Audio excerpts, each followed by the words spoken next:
What's happening, everybody? It's Sean with Reactions to the Classics, and today we got a reaction to the Mountain Goats and their album Tallahassee, brought to us by a friend, longtime supporter and patron of the channel, Caitlin. Thank you, Caitlin. Appreciate you. Appreciate all the patrons who make this thing go. If you'd like to support us in any way, check out that Patreon link below. We could not do it without them. I got one reaction up of the Mountain Goats. I got the Sunset Tree that Caitlin brought that was incredibly powerful. So really looking forward to this one. John Darnielle, a fantastic songwriter.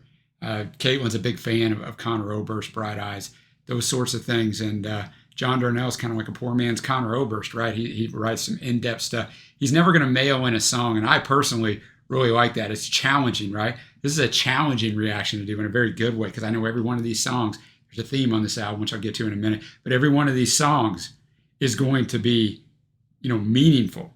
Sometimes songs are just more about the melody or showcasing the guitar part, whatever, and that's fine. There's nothing wrong with it. But my most favorite music is this kind of music where I've got to decipher and I got to listen to what is John telling me. So enough of that, enough of my thoughts on that. But let's get into a little research on the album, then we'll jump on it. The seventh studio album is the band's second new album to be released in 2002, and it marked quite a few changes after releasing records and cassettes on small record labels such as Shrimper, Ajax, and Emperor Jones. Tallahassee was the first Mountain Goats album to be released on a widely known independent label, the British alternative rock label 4AD. It was also the first Mountain Goats album to have an official single released. I thought that was interesting, for the song See America Right. It's also the first record to feature what could be considered a full band with fuller instrumentation and a percussion section. Up to this point, most recordings under the Mountain Goats name have either been solo recordings by, I already mentioned him, leader John Darnielle, or higher quality recordings featuring Rachel Ware on bass and other supporting instrumentalists. On this album, John is joined by two past collaborators, multi-instrumentalist Peter Hughes and Franklin Bruno. It was co-produced, recorded, and mixed by producer Tony Dugan at Tarbox Studios in Cassadaga, New York. Yeah, Cassadaga, Conor Oberst people, yeah. Assisted by Michael Evans of the Flaming Lips. It was recorded in only 6 days, right? Because they don't have a big budget, so they got to go in there and get it. That's another thing people got to remember. These smaller acts, man, they have way less time to fine-tune things. All right, Tallahassee is completely devoted to two of Darnielle's recurring characters, a married couple constantly on the edge of divorce. As such, the lyrics tend to focus on the dysfunction in their relationship. The couple is known to fans as the Alpha Couple, as many of the previous songs about them have titles beginning with the word alpha. Alpha Incipiens, Alpha Desperation March. The final song of the album is Alpha Rat's Nest, as a nod of sort to those other songs. So I'm going to set the stage a little bit for you for the overall of the album now. I'm sure we'll get into this and it'll unfold during the album, but in the songs on this album, the Alpha Couple move into a house on Southwood Plantation Road in Tallahassee, Florida. Tallahassee. The house is falling apart, a metaphor for their crumbling marriage. Sick of themselves and each other, yet unwilling to part, they begin drinking themselves to death. In John's own words, he said this about it. He said the Alpha Couple are these people who get together in California, they fall in love, but they're really broken people, and they're really very bad for each other.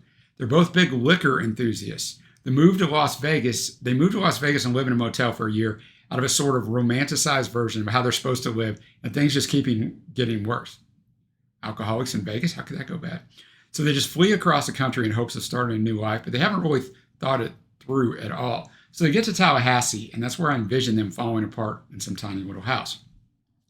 The album's liner notes, presumably written from the husband's point of view, add another dimension to story, as does the album's now defunct promotional website, written by Darnielle and designed by his wife. I wish I could see that, but it costs money to host websites, so it's down. Pitchfork only gave this a 6.7, but later on they included it in their top 150 of that decade, of the decade of the 2000s. So I guess it changed their mind. And that happens sometimes, an album grows on you or whatever. Spin gave it a 9 out of 10. The Village Voice, who were really tough critics, gave it an A. All tracks, of course, are written by John Darnielle. If you've never joined us before, the music won't be in the video, but it will be at a Vimeo link below. So if you want to listen along with me to the full thing, check that out. Let's jump into it with the title track, Tallahassee. I don't have any research on this. I do have research on quite a few of the songs, though, but I'm going to have the lyrics up as always. Very important for these kind of albums. Thanks again, Caitlin. All right, Tallahassee. We're setting the stage here. We already know the stage because we talked about it. We're setting the stage. They've moved, and so we just paint like how bad this place is, right? Window facing an ill-kept front yard. Plums on the tree, heavy with nectar. Prayers to summon the destroying angel. Moon stuttering in the Skyline film, stuck in a projector, and you, that's going to come back later, that you, ending the first verse that way. Twin prop airplanes passing loudly overhead, road to the airport, 2 lanes clear, half the whole town gone for the summer. Terrible silence coming down here, and you. So you paint this picture, the house is falling apart. There's really nobody around, so we kind of just have each other, which is making it worse. And then the final verse really is going to, I think, probably paint the picture for the album. There is no deadline. There is no schedule. There's no plan we can fall back on. The road this far can't be retraced. There is no punchline anybody can tack on. There are loose ends by the score. What did I come down here for? You. So John's figuring out that came down there for the girl and it wasn't great. I'm sure she's doing the same exact thing to him. So good way to set it. I'm not going to read all the lyrics so you don't worry, but it sets the table for the whole album. Next up is First Few Desperate Hours. I actually found John at a concert in Seattle in December of 2012. So, 10 years later, said this. He said, this is a song about a couple of people who shouldn't probably have gotten married in the first place. They did, and you were like, hey. It's always good to see you guys out around town, cruising the bar and everything. But maybe getting married, not the best idea. And when you said it, they got really angry, and they were like, who are you to judge me? They came out of it with a lot of that. So you were like, I'm not anybody to judge you. I'm not judging. I'm just singing.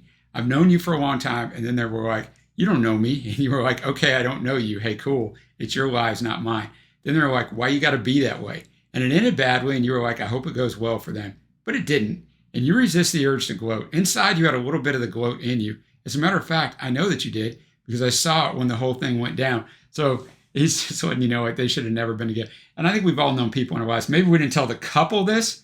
Maybe we told either the guy or the girl, whatever, like maybe we didn't sit the couple down because that's an even bolder move. Like, that's a bold move. Tell one or the other and probably, I don't think this is the right person for you. But all right, let's do it. First Few Desperate Hours. First Few Desperate Hours. So first few desperate hours that they moved in. So the first verse, they're panicking because the moving truck is about to get there and drops the cargo. So, now they got to move in, right? And so throughout the song, they're optimistic, but then in the next few lines, it all gets shot down. And I mean, and the sun peeks in like a killer through the curtain. And when cloven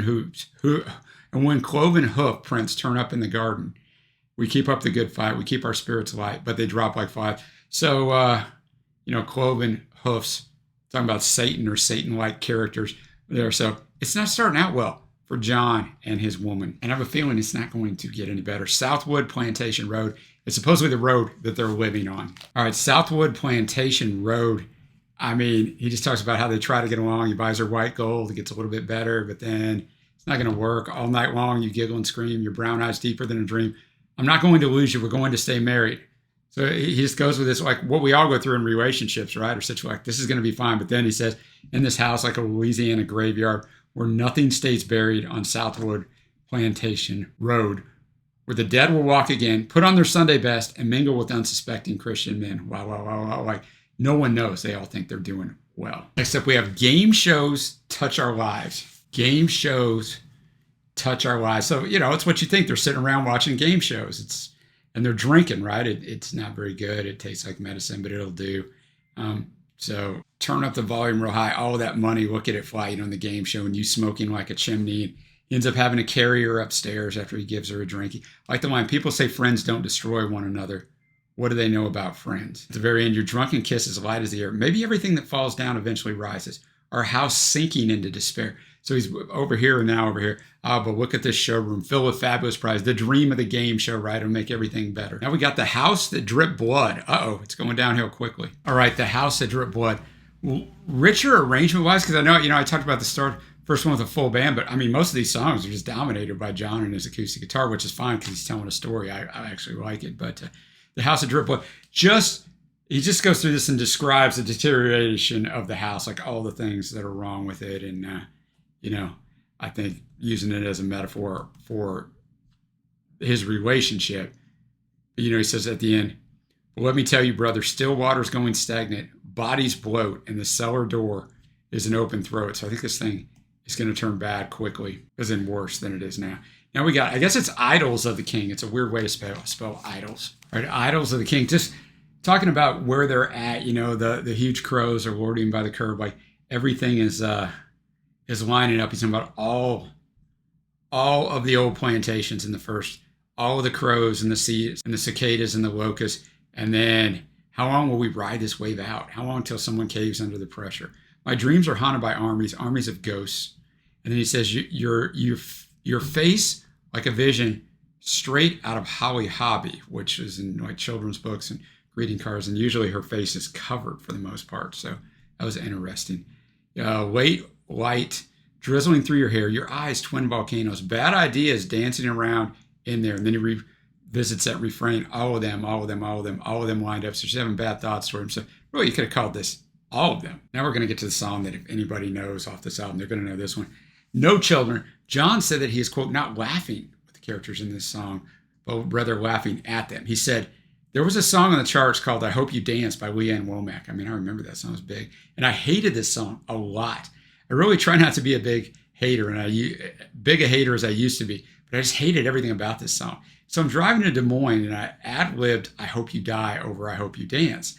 I thought that's funny. I should have my alpha couple say that to each other. And then I patterned the whole composition of it after that. But from a spiteful perspective, the piano line in here is played by Franklin Bruner, who I mentioned earlier. Critic Stephen Thompson is a pretty tough critic. He's called this one of his favorite songs of all time, while emphasizing it's one of the least appropriate songs to play at a wedding in the fall of 2021. Became a viral hit on TikTok, which if you're watching this might be how you know it. John also said, this is a song that I want you to know when it comes time for your divorce. You could be in a lawyer's office somewhere off 15501 in one of those little business parks you don't normally go to saying, I must have driven past this place 1,000 times. Now I'm going to get my divorce. Like some people wait for Christmas, it's a different sort of Christmas. And as you prepare to sign the papers, you say, I'm glad I've got that one tune.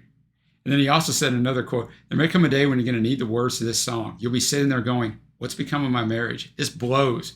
I want you to remember that I gave you a little something that you could sing. Because when that time comes, there won't be much more to do than sing. All right. No Children. I did a song reaction to this like a year and a half ago, but that's the only time I've ever heard this song. I've never heard it besides that one time. I did it for Caitlin, and I didn't really remember much of the song. So now, like when you read the lyrics, so like it's in the context of the album, right? It makes sense because, I know people pulled it out and enjoy this song, but I mean, when you understand the context of the album, it takes on much more meaning. And I've just got to read you most of the song because it's just absolutely like flaming lyrics. I hope there are few remaining friends give up on trying to save us. I hope we come up with a fail-safe plot to piss off the dumb few that forgave us. I hope the fences we mended fall down beneath their own weight, and I hope we hang on past the last exit. I hope it's already too late. So let's burn down any relationship we have so it's just me and you, right?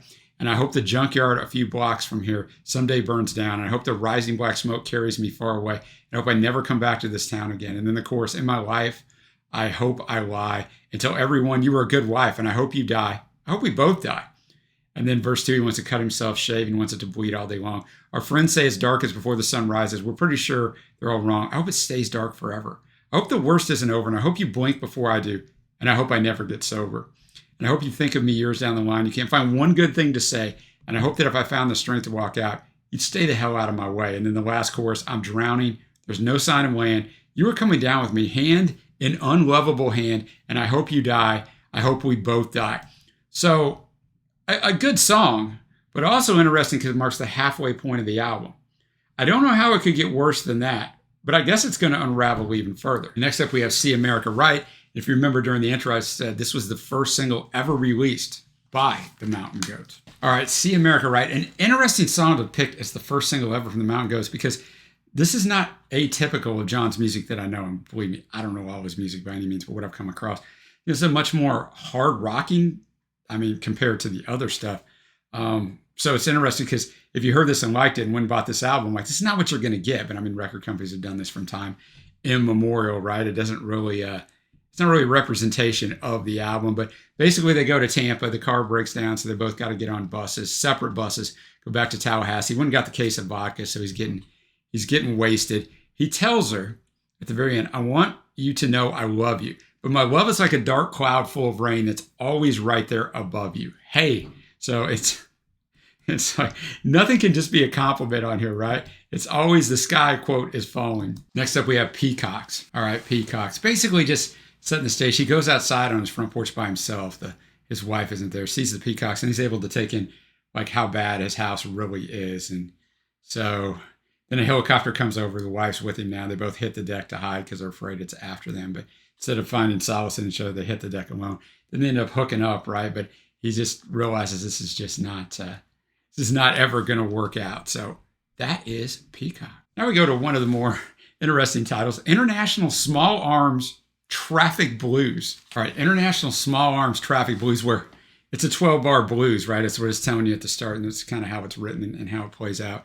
So he's just talking about their love and putting it in, you know, weapons type. My love is like a powder keg in the corner of an empty warehouse somewhere just outside of town, about to burn down. Then it's like a Cuban plane.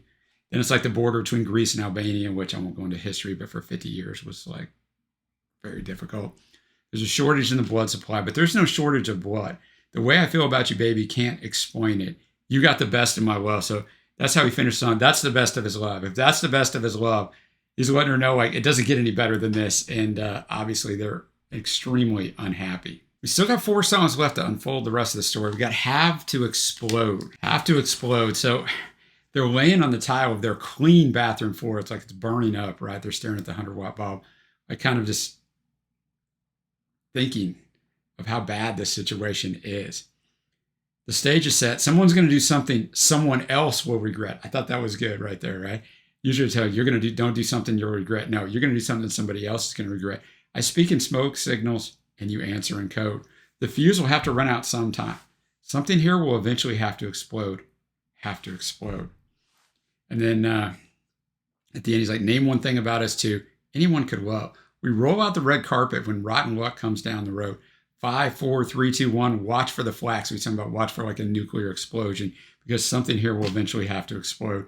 Have to explode. Was it going to explode in the next song? We got Old College Try, which is not something that I hear used a lot of times in the vernacular of today's world, but I mean, it's basically just saying we're gonna try really hard, right? We're gonna go out there and take a big swing at it. Old College Try. Usually not a big fan of the organ. It actually works, and it's an interesting choice. And it's not in the liner notes anywhere that anybody's playing an organ, but he's started out talking about how much he's loved her and all the stuff they've been through, right? Our love has never had a leg to stand on, but he says, I will walk down to the end with you if you'll come all the way down with me. So he's basically saying he's in a spiral. I'll walk to the end, but you got to come with me. From the entrance to the exit is longer than it looks from where we stand. I want to say I'm sorry for stuff I haven't done yet. Things will shortly get completely out of hand. I can feel it in the rotten air tonight, in the tips of my fingers, in the skin of my face, in the weak last gasp of the evening's dying light. And the way those eyes I've always loved illuminate this place. Don't say this, boys and girls, to your significant other. Those eyes are illuminating this place like a trash can fire in a prison cell, like the searchlights in the parking lots of hell. I mean, John has a way with words, right? Next up, we have Oceanographer's Choice. I mean, are they going to go drown? I don't know. Like, interesting. All right, Oceanographer's Choice. Had nothing to do with walking in the ocean while I was going doom and gloom here. It actually takes an interesting turn here, right? Because John's been firing shots at his wife the entire time, right? But now he's taking a lot of the blame on himself, right? They're going to get into this. They're going to get into this fight, right? But then they basically have makeup sex, boys and girls. I mean, that's basically what happens. And but he says in verse 2, first, yes, everybody's going to need a witness. Everybody's going to need a little backup in case the scene gets nasty. So we think that's going to happen. But then they, hook up. And then we fell down and we locked arms. We knocked the dresser over as we rolled across the floor. I don't mean it when I tell you that I don't love you anymore. So all of a sudden we finally get a glimpse into, okay, maybe he doesn't hate her. I mean, maybe he hates her, but he still loves her. Look at that. Would you look at that? The way the ceiling starts to swerve. What will I do when I don't have you? When I finally get what I deserve? So that's how he ends the song.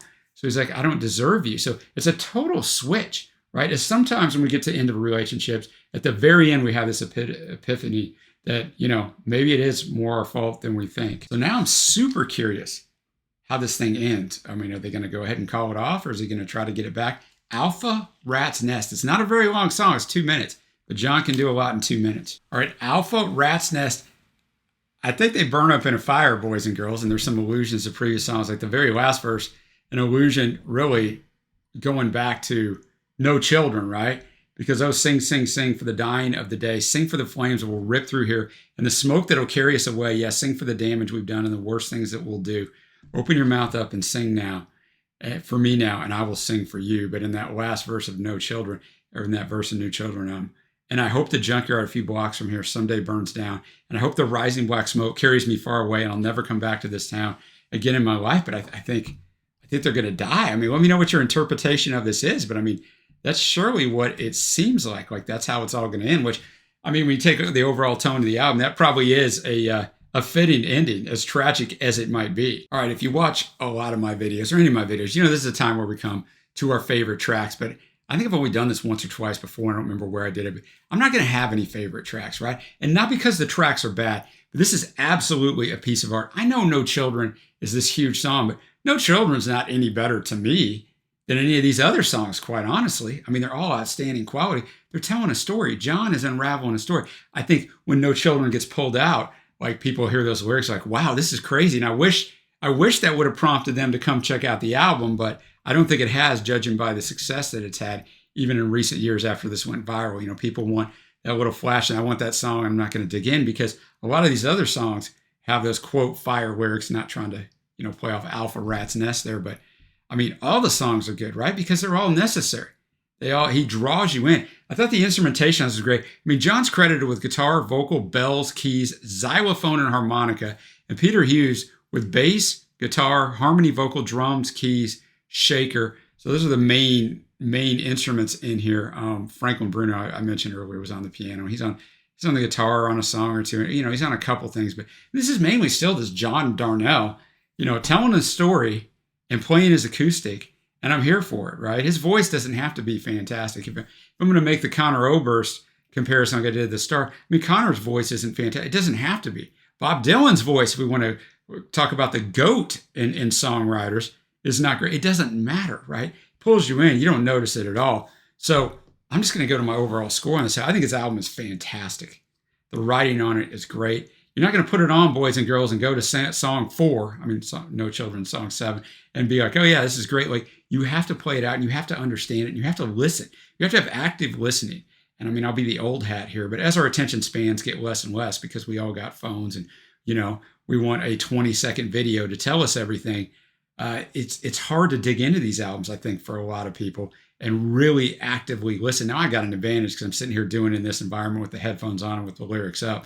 Right? You don't have that advantage if you're listening to it driving down the road or just put it on when you're working out or doing stuff around the house. It's different. I get that, but you really got to dig into this one. But my overall score on this is going to be an 8.75.